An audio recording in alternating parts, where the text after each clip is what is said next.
Hi guys, it's Sister Nap. I just wanted to talk to you about your compiled lineages really quickly and give you a couple of tips. So I'll upload this PDF so you can view it later on, but a few things that you want to know. First, you want to decide on a style. Decide on a typographic style, decide on a numbering style, and then go with it. Don't look back.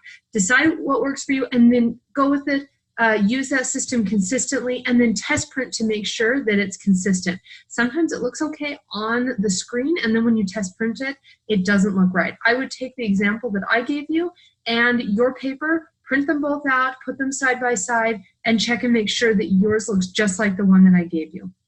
The other thing that you'll want to do is you'll want to write very brief biographies or life stories. And by very brief, I mean a paragraph. The real focus is on the numbering and formatting. You don't need to have huge life stories right now.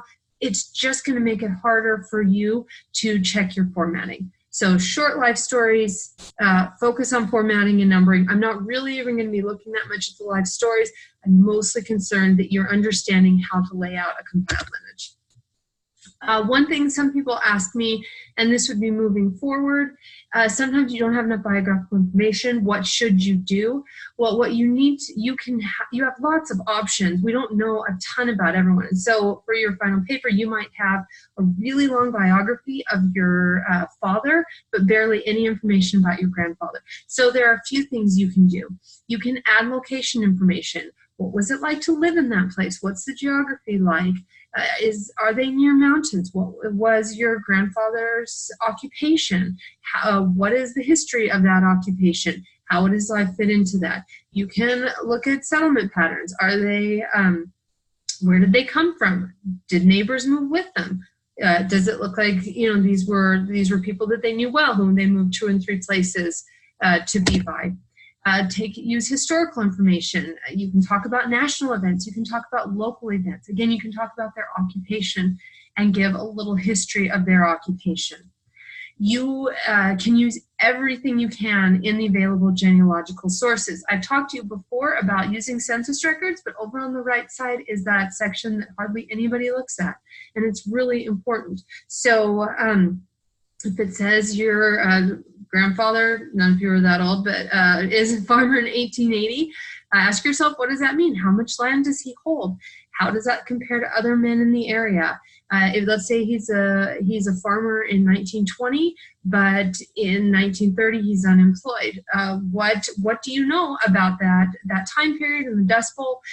So you can take a little bit of information and make a pretty good biography out of it or I guess a pretty good life story out of it by filling in with additional information from other sources. So I'm going to upload my PDF for you guys to look at. I just went over a few things. Most of it is a review and an expansion of what you looked at in your reading this week. But I hope that helps. I hope everybody's having a good time doing their writing their compiled lineages. Again, it's really about formatting and numbering. Don't stress out about the rest of it.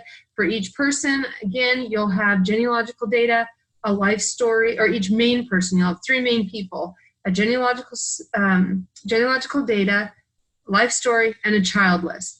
One of those children will move forward. For that child, you will have genealogical data, a life story, and a child list. One of those children will move forward.